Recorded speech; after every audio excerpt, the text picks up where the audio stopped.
Is your man CRB Jr. Corey Rob Brown Jr. here with, who am I here with, brother? Louis Stevens. Louis Stevens, partner in crime, and we say that as a figure of speech. We pay our taxes. Yes. And we talk about crimes. Yes. That were committed many years ago, long and have been litigated and settled completely. Right. Absolutely. And speaking of litigated completely, today's topic is the University of Crime, the federal penitentiary system. The federal yeah. Right? Yeah, man. I was just listening to, what's his name? I think Kurt Boone, his brother out of D.C., doing some things, did some things in the streets. Was running around with Edmund Raffles and a lot of that DC crew. Okay. Ears to Christ, that whole era. I think this guy's actually got a movie. I think the next paid in full movie or follow up is actually going to be based on like Alpo down in DC. Okay. Some of the street guys whose names have become Big Head Gary, Ears to Christ, and a bunch of those guys. Good luck for those guys on that project. Be interesting. Yeah. But anyway, I was listening to their content, and one of the brothers said, well, you meet the plug in the Fed. So he's like, I wasn't that upset about going to the Fed because that's where you meet the plug. You're right. Now, it may sound crazy to some, but that's a very common philosophy. Yeah. That because especially back in the day, there was a really higher, when you had to be a top level ham thief, a top level crook and petty crooks to get into the federal penitentiary system. Right. Right. Because this is before the crack laws allowed everybody who sold an ounce of dope to catch a Fed case and get sent to the joint. Right? Back in the day, it wasn't like that. You were involved. Like when Pops was in Atlanta. He was down there with Vince Papa, Ike Atkins, Michael Francis, Sonny Francese, Ike Atkins, Sergeant Smack. Shout out to that team there. Yeah. So he did time with Michael Francis, Sonny Francis, Carmen Persico, godfather of a Colombo family, Junior Persico. Yeah. The Westies. So we go down that. So when you take criminals from all over the world and you throw them in a confined setting, right? And these are hoodlums. I joke all the time. My father and his hoodlum friends got me caught up in all of this. Eddie and his hoodlum friends. All of you guys. Love all you guys. Shout out to the whole crew out there. But you put those kind of guys, what do you think they're going to talk about? How to be better criminals.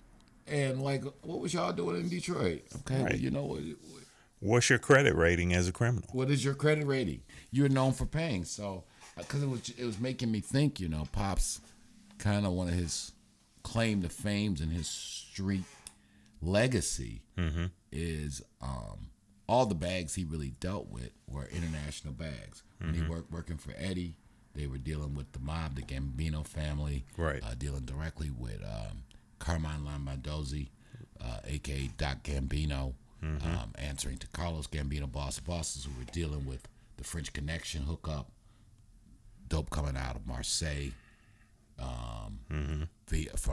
from the Golden Triangle, that China White coming out of being then imported by the French Connection, distributed by the Italian mafia, right? Right. Then he goes to the joint. He's sent down to the Atlanta Federal Penitentiary System. So now he went from a Detroit local hustler working for the FatMan, right? Running the FatMan show. Now he's in the Fed joint. Everybody in the Fed joint, like college. People know, did you go to a good big time high school? Yeah, it reminds me, what was it, The Sopranos, where they called it the class of 98 or some shit like that. You see what I'm saying? Exactly. Right? He meets a guy by the name of Mr. B out of the Bahamas. guy who has been working with Carlos Ledher in the Medellin cartel. Mm-hmm.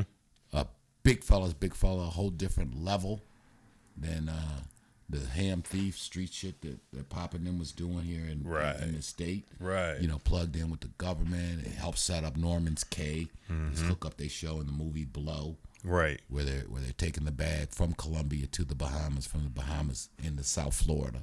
Right. And, you know, leading to the whole thing. Right? Noriega, Freeway Ricky, all that stuff is well, not really a Freeway Ricky story, but definitely Noriega's situation was tied into that Escobar Medellin cartel thing, right? So he meets the guy, Mr. B, down in the Bahamas. This all comes from going to jail. Yeah. And they hook up their thing. Of course, he has a good run with Mr. B from like 86 to 89. And that's where I get my internship, flying down to the Bahamas, helping Pops out with that hookup. Then he catches a gun violation, right? At the end of that Bahamas run, gets violated for 18 months, and then he's sent. So he meets Mr. B in Atlanta. Right. Hustles with him, catches a gun violation. Mr. B in that Bahamas thing gets compromised, but of course he was such a big whale when the DEA came after him. The bigger people in Washington told them, let that go. That man involved with some of our other friends down there. And right. Let that the go. interests. The interests conflict. Right. National security business. We know what he's doing, but let that go. Right. Yeah, just let that go. Go find some guy in Chicago that's on a street corner. Go arrest him. Right. Leave that brother down there in the Bahamas alone. He's helping us out on some other things. That's right. He goes to Springfield, Missouri, where he meets a gentleman by the name of Ota from Nigeria. They get to talking. People like, this is Nigerian guy they got. The Nigerians really was getting their thing going. He hear about Pops and what Pops been involved in with Eddie. Tells him, look, you know, we got this thing coming out of Nigeria. Right. We ain't got nobody in Detroit. Next thing you know, Pops is flying down to the Caribbean to meet the Nigerians. He's sending shout out to Shauna, shout out to Trina, shout out to Cassandra. Next thing, he's sending the crew over to Lagos, Nigeria to get their thing going. We have a 2-year run with the Nigerians. All, again, leading from at the University of Crime. People can sit. Because the thing is, and while they're sitting down, they have time to really plot out. Yeah. Things, you know what I mean? Exactly. We can, like, every day for a few years, map this thing all the way out. I can imagine some of the best, well, I won't say best, but some of the most prolific bank robberies would have to be forged in federal penitentiaries. Robberies of every sort, banks, Brinks trucks, I mean, just everything, because, again, you have such time to think about your hustle. And you have a different caliber of criminal. And everybody know the mistake they made to get caught. That's right. So at least a couple things we know don't do. Yeah. Right? That's how we all got here to meet. Yeah, exactly. We did a couple things that got us all pinched. That's right. Backtracking from that, on that original case with Eddie, the 32-man indictment, 5-0 Garrett, shout out to the Garrett family, the great Dolph, the building that we're in that we bought from brother Sam Horn. Yeah. Shout out to the barber. Shout out. He meets Mohammed, who's from Pakistan, international smuggler. Same kind of situation. Let's exchange numbers. Never know. One day, maybe something will happen. Yeah. Of course, we won't go into that story. That's another story. The Chicago situation. And one day, this Pakistani that he met while locked up in Milan calls him and says, hey, brother, I got 10 bricks untouched in Chicago. I got to get out the country. If you can go get them 10 bricks, we'll split it. And that leads to the Pakistani plug and the run from 92 to 97, which was a hell of a run. Yeah. Was a hell of a run. And all that takes place because of getting sent to the University of Crime. So you don't want to go to jail. But that just makes you think about the authorities who know that these things happen in prison, does it serve society well to lock these men up like this? In this kind of fashion?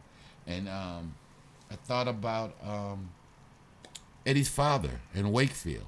Okay. You know, they had mapped out that whole Thailand thing with that skag that eventually would come and get dropped down on Dexter, and they'd hook up with in Pep, you know, and that skag would go from Detroit to Boston. And shout out to Mr. Cooper.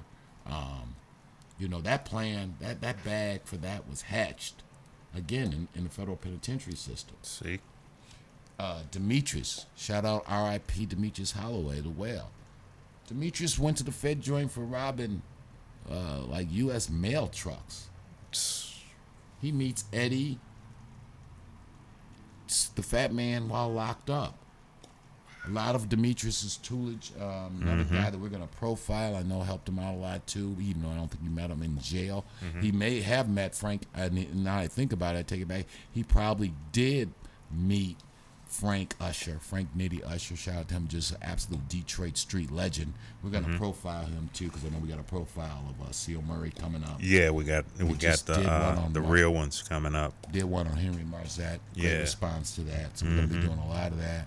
So I believe, don't hold me to 100%, but I believe that's where Frank Nitty and Demetrius crossed paths was while they were locked up. I know where Eddie and Demetrius crossed paths were while they were doing time together. I know that where Demetrius and my father crossed paths were doing time together. Yeah. Deep. All that is from going to the University of Crime, a.k.a. the federal penitentiary system. Now, I do not think it is a good trade to give up your freedom to meet somebody who can help your criminal endeavors.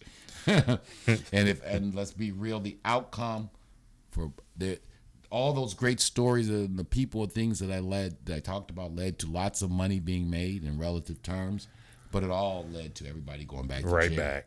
Everybody ended up. So let's be real and clear, because sometimes when we get to doing this, we don't get it. And some didn't make it back. And some didn't make it back. And those are the ones that we're putting RIPs in front of. Exactly.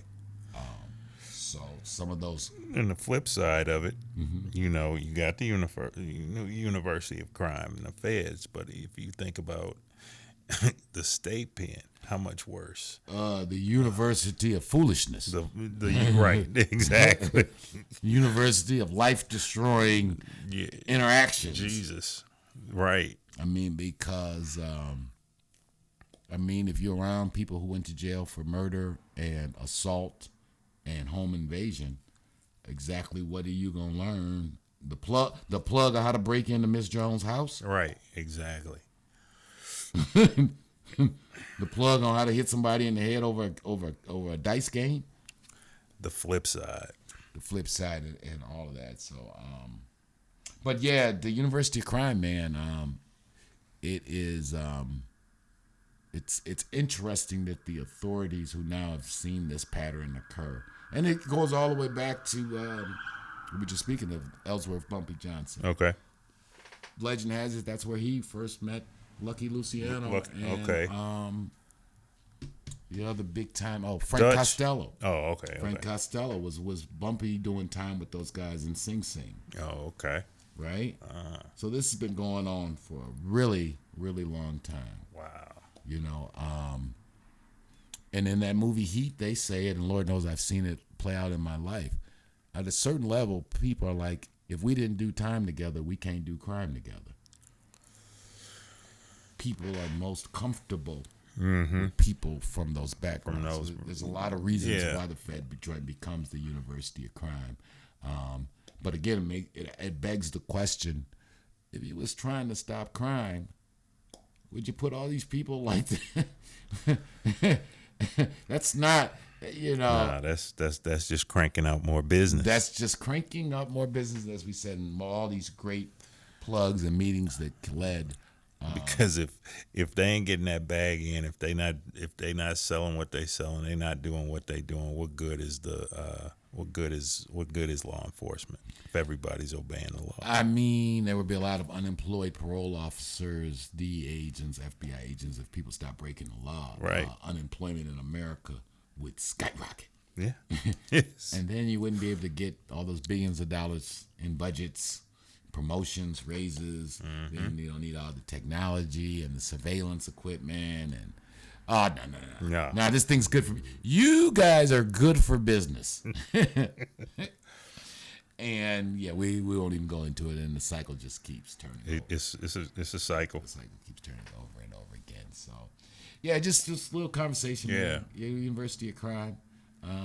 Yeah. People be wondering how all these things get plotted and hatched. Yeah. A lot of it is just fateful interactions. Mm-hmm. Mm-hmm. You know? And it's a whole bunch of other stuff. I mean, sometimes on a positive note, I've known some brothers who went to jail, like they ended up doing time with, say, a stockbroker who had got a stockbroker or a financial advisor who had got a little bit too, and all of a sudden now you got a bunkie who's teaching you about the stock market or teaching you about real estate. So the University of Crime isn't always a negative outcome. Yeah, exactly. Some brothers have got exposed to some people. We were just on Reels TV on that YBI episode. Yeah. But the episode that it preceded us was actually a brother who would, I think he was out of Philly. Okay. His name escapes me, but if you look, it was there. We were on Reels. I think that was the May 4th, the evening of May 4th. Okay. They featured me a little bit, and shout out to Scott Bernstein. He was also involved in that big project. up, Scotty. He was a brother who went to the Fed joint and actually met some people that sent him on a legitimate path. Now he's doing real estate development. Okay. And again, that's a real. I would suggest going to regular university, taking some classes at your local junior college. Yeah. To get some and hope you meet some other people a different kind of way. Yeah. I think the moral of the story though is you are, no matter what you're doing, only as good as your connections, and that's why it's important, especially if you want to be a business person. You got to be around business people. Yeah. Yeah. Whatever it is. Yeah, that's right. You got to surround. What was the thing that you said about if you hang around 9 rich people, you're gonna be the 10th. Right. If it's a room full of 10 people, 9 of them are very well off, and 1 is poor, very soon there's going to be 10 well-off people. That's Those right. other 9 are going to share information and knowledge with that 1 that's going to allow him to get to their level. Mm-hmm. Unfortunately, the reverse of that is if there's Very a room true. full of 10 people, 9 of them are broke and unfinancially educated, and 1 is doing all right, they're eventually going to bring down that 1. That's right. Yeah. Widen that circle. So, yeah. And as they say, there's also another crazy stat on that. They say if you take the average of the 5 people you hang out the most with, I can find out how much money you make. If I can find out how much money the 5 people you hang out the most with, and average that out, I'll come up with your number. Wow. Because millionaires tend to hang around other millionaires. Yeah. Very broke people tend to hang around very broke people. Very seldom do millionaires hang around. And again, the same thing. And if they are, somebody gonna go up or somebody gonna go down. But we gonna find the equal level. Yeah. Right? Yeah. Right. If you was lucky enough to be a part of like that Jay-Z crew or Dame Dash and them, they brought a lot of people up to their level. Yeah. High tide raise all ships. High tide raise all ships. So, University of Crime, some food for thought.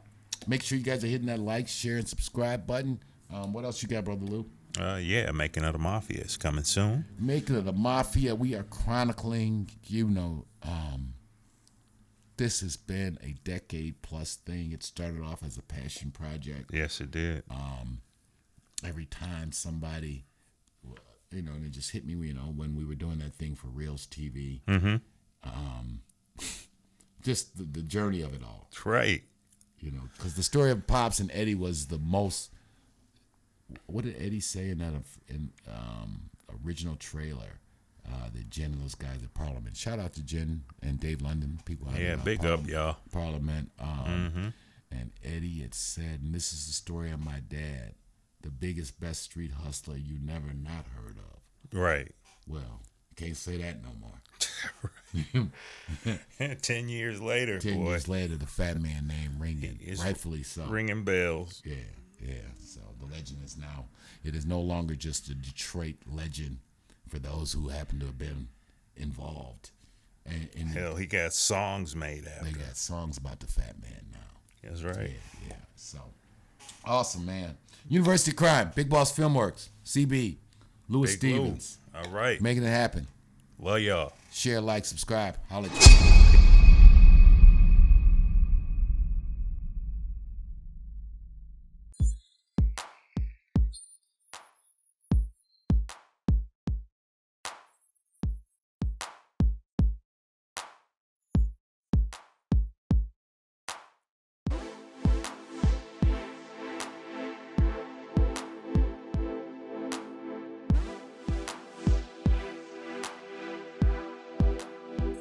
1973. The Detroit Free Press's front page proclaims, "Dope kingpins get away with it." They had names like Jesse James, Pretty Ricky, the Black Greek, and Mr. Clean. 2 of the 12 men listed as Detroit's biggest heroin dealers were next-door neighbors, and in reality, they were the 2 largest heroin dealers in Detroit, dwarfing the other men on the list. Eddie the Fat Man Jackson, charismatic son of a pool hall owner, and his chief lieutenant, Courtney the Field Marshal Brown, a former city bus driver, had built an empire on a par with men like Nicky Barnes and Frank Lucas of New York. But theirs was a very different and in many ways more sophisticated operation than Barnes and Lucas's, based on family ties and finesse more than murder and mayhem. They truly were the Motown Mafia, and the saga of Eddie Jackson, Courtney Brown, and their families stretched from the 1960s and into the present day. Starting in 1969, Eddie Jackson had built a tight inner circle of lieutenants like Charles Rudolph, Russell Clayton, Ronald 5-0 Garrett, Black Butch, and his right-hand man, Courtney Brown. All of them had grown up together in Detroit's old Black Bottom and Paradise Valley neighborhoods, forming an unbreakable foundation for their soon-to-come heroin empire.